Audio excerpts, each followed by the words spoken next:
1 Samuel, chapitre 16. L'Éternel dit à Samuel, « Quand cesseras-tu de pleurer sur Saül? Je l'ai rejeté afin qu'il ne règne plus sur Israël. Remplis ta corne d'huile et va, je t'enverrai chez Isaïe, Bethlémite, car j'ai vu parmi ses fils celui que je désire pour roi. » Samuel dit, « Comment irai-je? Saül l'apprendra, il me tuera. » Pour rappel, c'est vrai, Seigneur mon Dieu, qu'on a vu que Saül avait désobéi à 2 fois à ce que tu lui avais ordonné, Seigneur. Il a perdu la royauté par la désobéissance. Garde-nous, Seigneur mon Dieu, de la désobéissance, car parfois, Seigneur mon Dieu, elle est irrémédiable dans ses conséquences. Amen. Et l'Éternel dit, tu emmèneras avec toi une génisse et tu diras, je viens pour offrir un sacrifice à l'Éternel. Tu inviteras Isaïe au sacrifice et je te ferai connaître ce que tu dois faire. Et tu oindras pour moi celui que je te dirai. Samuel fit ce que l'Éternel avait dit, et il alla à Bethléem. Les anciens de la ville accoururent effrayés au-devant de lui et dirent, « Ton arrivée annonce-t-elle quelque chose d'heureux » Il répondit, « Oui, je viens pour offrir un sacrifice à l'Éternel. Sanctifiez-vous et venez avec moi au sacrifice. » Il fit aussi sanctifier Isaïe et ses fils et les invita au sacrifice. Lorsqu'ils entrèrent, il se dit, en voyant Eliab, « Certainement, loin de l'Éternel est ici, devant lui. » Et l'Éternel dit à Samuel, « Ne prends point garde à son apparence et à la hauteur de sa taille, car je l'ai rejeté. » Seigneur, tu vois bien au-delà, Seigneur, mon Dieu, de nos pensées, Seigneur, mon Dieu, les plus secrètes. De nous, Seigneur, de te remettre toutes nos pensées entre tes mains, Seigneur, car rien ne t'est caché, Seigneur. Même dans nos pensées, Seigneur, nous devons être purs. À toi la gloire, Seigneur. Amen. On voit aussi, Seigneur, mon Dieu, que tu ne fais pas garde, Seigneur, mon Dieu, à l'apparence lorsque tu choisis, Seigneur mon Dieu. Mais en effet, Seigneur, tu regardes au cœur, Seigneur. Toutefois, lorsque nous évoluons dans notre marche chrétienne, tu ne regarderas plus seulement au cœur, mais aussi si notre apparence, nos paroles, nos actions conviennent à la sainteté. Amen. L'Éternel ne considère pas ce que l'homme considère. L'homme regarde ce qui frappe les yeux, mais l'Éternel regarde au cœur. Isaïe appela Abinadab et le fit passer devant Samuel. Et Samuel dit, l'Éternel n'a pas non plus choisi celui-ci. Isaïe fit passer Shama. Et Samuel dit, l'Éternel n'a pas non plus choisi celui-ci. Isaïe fit passer ses 7 fils devant Samuel. Et Samuel dit à Isaïe, l'Éternel n'a choisi aucun d'eux. Puis Samuel dit à Isaïe, sont cela tous tes fils? Il répondit, il reste encore le plus jeune, mais il fait paître les brebis. Garde-nous de mépriser qui que ce soit en fonction du métier qu'il fait, Seigneur mon Dieu, car peut-être, Seigneur, peu importe le métier qu'il fait, tant qu'il est honorable, il est bien devant toi. Garde-nous de mépriser quelque métier que ce soit, tant qu'il est honorable devant toi. Amen. Alors Samuel dit à Isaïe, envoie-le chercher, car nous ne nous placerons point qu'il ne soit venu ici. Isaïe l'envoya chercher. Or, il était blond, avec de beaux yeux et une belle figure. L'Éternel dit à Samuel, lève-toi, oins-le, car c'est lui. Samuel prit la corne d'huile et l'oignit au milieu de ses frères. L'Esprit de l'Éternel saisit David à partir de ce jour et dans la suite. Merci Seigneur, parce que les hommes, ils élèvent des personnes, Seigneur mon Dieu, de par, Seigneur mon Dieu, une vision faussée des choses. Mais toi, Seigneur mon Dieu, tu n'as pas besoin, Seigneur, que quelqu'un s'élève lui-même ou alors qu'il fasse la promotion de ses mérites. Toi, tu regardes, Seigneur mon Dieu, à la vie personnelle de chacun. Et tu abaisseras l'un et tu élèveras l'autre. Que ton nom soit béni. Amen. Donne-nous, Seigneur, d'avoir une vie secrète pieuse, Seigneur mon Dieu, une vie intime pieuse, Seigneur mon Dieu, une vie droite devant toi. Amen. Samuel se leva et s'en alla à Rama. L'Esprit de l'Éternel se retira de Saül, qui fut agité par un mauvais esprit venant de l'Éternel. On voit quelque chose de terrible qui s'est fait à cet instant, Seigneur, dans la vie de Saül. Quelque chose de terrible et quelque chose, Seigneur, de tragique. Quelque chose que nous ne souhaitons, Seigneur, à aucun enfant de Dieu. Ton esprit s'est retiré de lui et un mauvais esprit est venu sur lui. À combien, Seigneur mon Dieu, nous ne souhaitons cela à aucun, Seigneur mon Dieu, de tes enfants. Car lorsque cela arrive, Seigneur, c'est terrible et c'est aussi irrémédiable. Les serviteurs de Saül lui dirent, voici un mauvais esprit de Dieu t'agite, que notre Seigneur parle. Tes serviteurs sont devant toi, ils chercheront un homme qui sache jouer de la harpe. Et quand le mauvais esprit de Dieu sera sur toi, il jouera de sa main, et tu seras soulagé. Saül répondit à ses serviteurs, trouvez-moi donc un homme qui joue bien, et amenez-le-moi. L'un des serviteurs prit la parole et dit, voici, j'ai vu un fils d'Isaïe, Bethlémite, qui sait jouer, c'est aussi un homme fort et vaillant. un guerrier parlant bien et d'une belle figure, et l'Éternel est avec lui. Toi la gloire, Seigneur, tu sais faire reconnaître, Seigneur mon Dieu, à tes serviteurs, Seigneur mon Dieu. Amen. Saül envoya des messagers à Isaïe pour lui dire « Envoie-moi David, ton fils, qui est avec les brebis. » Isaïe prit un âne, qu'il chargea de pain, d'une outre de vin et d'un chevreau. Il envoya ces choses à Saül par David, son fils. David arriva auprès de Saül. Il se présenta devant lui. Il plut beaucoup à Saül. Il fut désigné pour porter ses armes. Saül fit dire à Isaïe, « Je te prie de laisser David à mon service, car il a trouvé grâce à mes yeux. » Et lorsque l'Esprit de Dieu était sur Saül, David prenait la harpe et jouait de sa main. Saül respira alors plus à l'aise et se trouvait soulagé, et le mauvais esprit se retirait de lui. Amen. Merci Seigneur, parce que tes instruments sont une bénédiction, Seigneur mon Dieu, pour le monde. Les enfants que tu utilises pour faire ton œuvre, mais aussi, Seigneur mon Dieu, lorsqu'un enfant de Dieu, Seigneur, ou un consacré, Seigneur, qui joue des instruments de musique, Seigneur, eh bien, il y a une puissance qui se dégage, il y a une onction. Que ton nom soit béni, Seigneur. Toi soit la gloire. Que chacun puisse utiliser les talents qu'il a, Seigneur, pour te servir et pour faire ton œuvre. Amen. 1 Samuel, chapitre 17. Les Philistins réunirent leur armée pour faire la guerre, et ils se rassemblèrent à Soko, qui appartient à Juda. Ils campèrent entre Soko et Azekah, à Éphes-Damim. Saül et les hommes d'Israël se rassemblèrent aussi, ils campèrent dans la vallée des Térébintes et se mirent en ordre de bataille contre les Philistins. Les Philistins étaient vers la montagne d'un côté et Israël était vers la montagne de l'autre côté. La vallée les séparait. Un homme sortit alors du camp des Philistins et s'avança entre les deux armées. Il se nommait Goliath. Il était de Gath et il avait une taille de 6 coudées et un empan. Sur sa tête était un casque d'airain et il portait une cuirasse à écailles du poids de 5000 cycles. Il avait aux jambes une armure d'airain et un javelot d'airain entre les épaules. Le bois de sa lance était comme une anse souple de tisserand et la lance pesait 600 cycles de fer. Celui qui portait son bouclier marchait devant lui. Le Philistin s'arrêta et, s'adressant aux troupes d'Israël rangées en bataille, il leur cria « Pourquoi sortez-vous pour ranger en bataille ? Ne suis-je pas le Philistin et n'êtes-vous pas les esclaves de Saül ? Choisissez un homme qui descende contre moi. S'il peut me battre et qu'il me tue, nous vous serons assujettis. Mais si je l'emporte sur lui et que je le tue, vous nous serez assujettis et vous nous servirez. » Le Philistin dit encore « Je jette en ce jour un défi à l'armée d'Israël. Donnez-moi un homme, et nous nous battrons ensemble. » Saül et tout Israël entendirent ces paroles du Philistin. Ils furent effrayés et saisis d'une grande crainte. Or David était fils de cet Éphratien de Bethléem de Juda, nommé Isaïe, qui avait 8 fils, et qui, du temps de Saül, était vieux avancé en âge. Les 3 fils aînés d'Isaïe avaient suivi Saül à la guerre. Le premier-né de ces 3 fils, qui était parti pour la guerre, s'appelait Eliab, le second Abinadab, le troisième Shama. David était le plus jeune, et lorsque les 3 aînés eurent suivi Saül, David s'en alla de chez Saül et revint à Bethléem pour faire paître les brebis de son père. Merci Seigneur, parce qu'alors qu'il y avait une bataille et une occasion pour David, Seigneur, de se glorifier devant les hommes et de prendre du galon devant le roi Saül, eh bien il se souciait de ses brebis, Seigneur. Merci Seigneur, donne-nous toujours un cœur de berger, Seigneur. Peu importe les œuvres que nous faisons, Seigneur, donne-nous de savoir nous occuper de notre famille et de tes brebis, Seigneur. Amen. Les Philistins s'avançaient matin et soir, et il se présenta pendant 40 jours. Isaïe dit à David, son fils, « Prends pour tes frères cet épha de grains rôtiers, ces 10 pains, et cours au camp vers tes frères. Porte aussi ces 10 fromages au chef de leurs milliers. Tu verras si tes frères se portent bien, et tu m'en donneras des nouvelles sûres. Ils sont avec Saül et tous les hommes d'Israël dans la vallée des Térébintes, faisant la guerre aux Philistins. » David se leva de bon matin, il laissa les brebis à un gardien, prit sa charge et partit, comme Isaïe le lui avait ordonné. Lorsqu'il arriva au camp, l'armée était en marche pour se ranger en bataille et pousser des cris de guerre. Israël et les Philistins se formèrent en bataille, armée contre armée.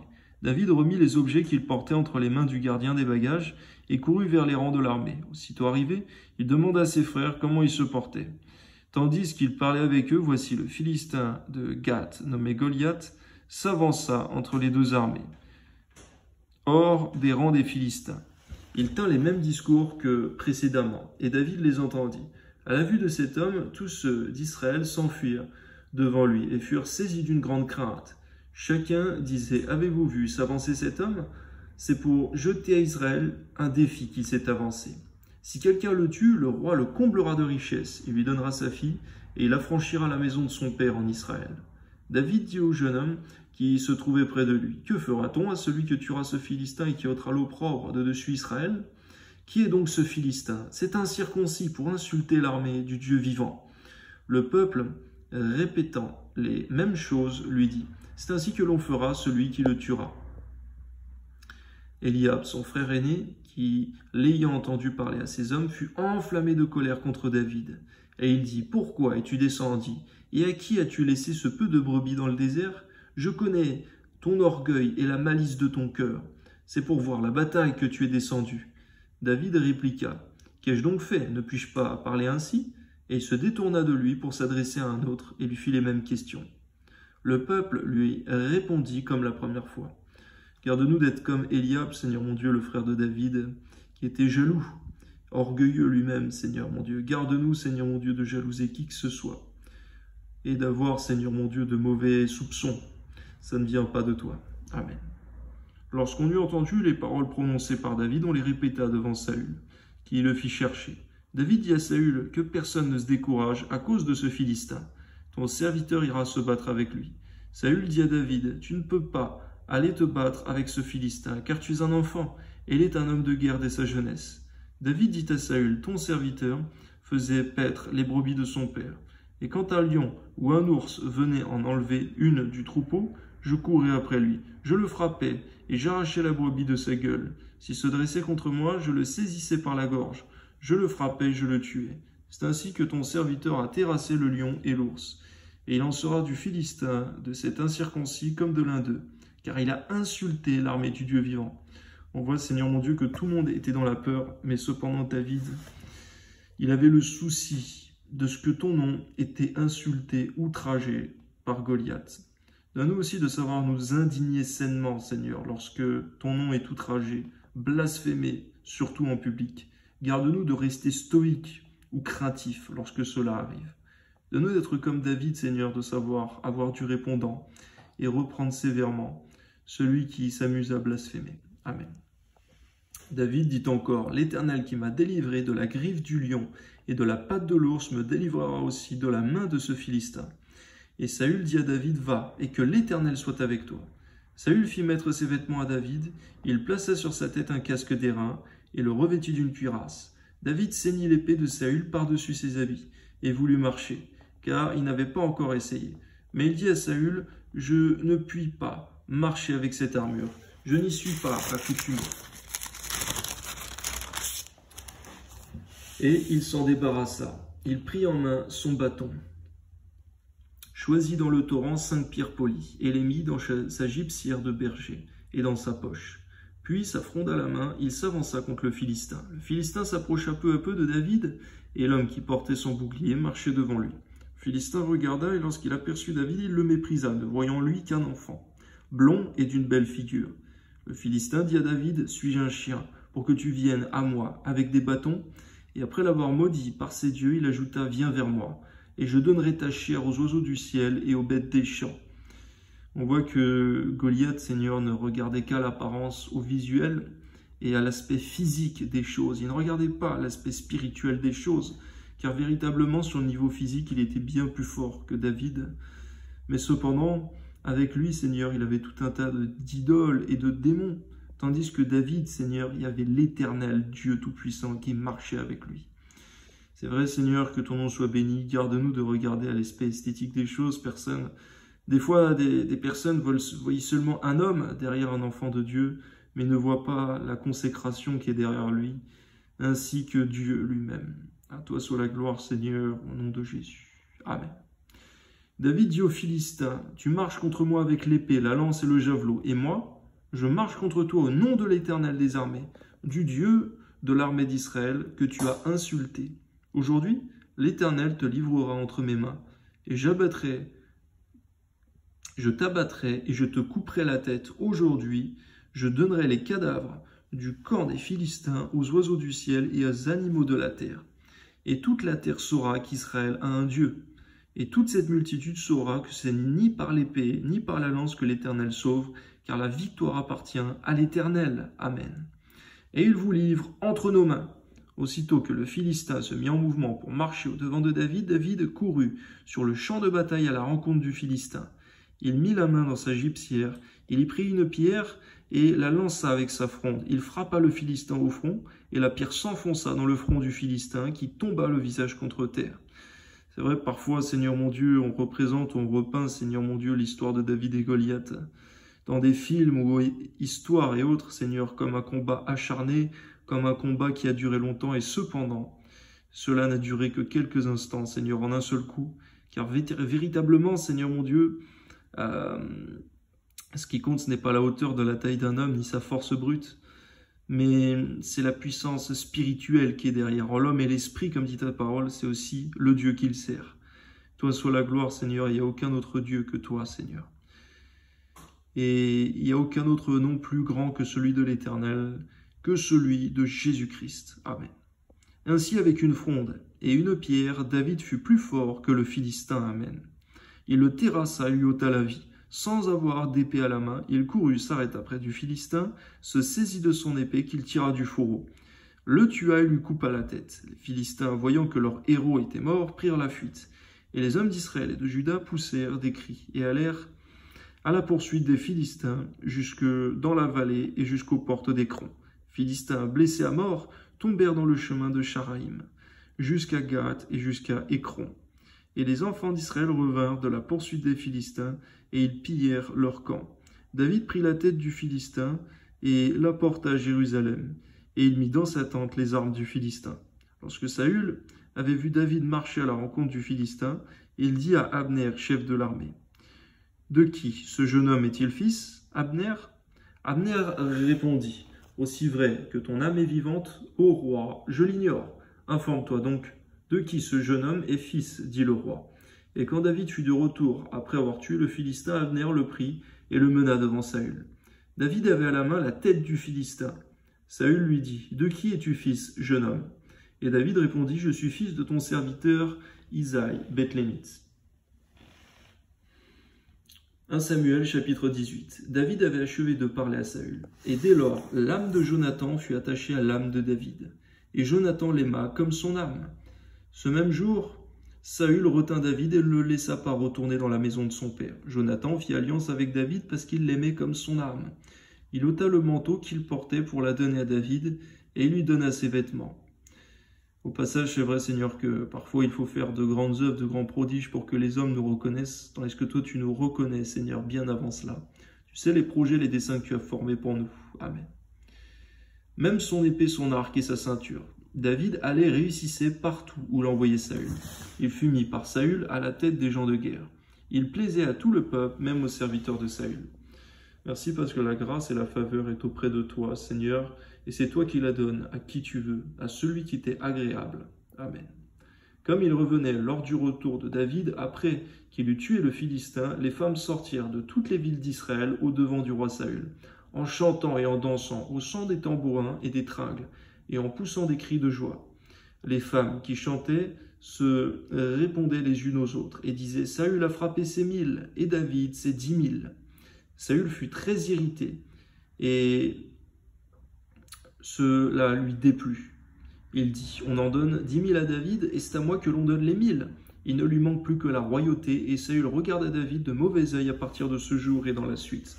C'est vrai, Seigneur, lorsque nous avons du succès, lorsque ta grâce, ta faveur est sur nous, tout le monde, Seigneur mon Dieu, est dans l'admiration, mais cependant, lorsque, Seigneur mon Dieu, les gens nous comparent, Seigneur mon Dieu, à d'autres personnes, c'est là que la jalousie et l'amertume et la haine commencent. Garde-nous, Seigneur mon Dieu, de nous comparer à qui que ce soit. Donne-nous simplement de chercher à faire ta volonté, de marcher dans la droiture et la justice, dans l'excellence selon ta volonté, tous les jours de nos vies. Amen. Le lendemain, le mauvais esprit de Dieu saisit Saül, qui eut des transports au milieu de la maison. David jouait, comme les autres jours, et Saül avait sa lance à la main. Saül leva sa lance, disant lui-même « Je frapperai David contre la paroi ».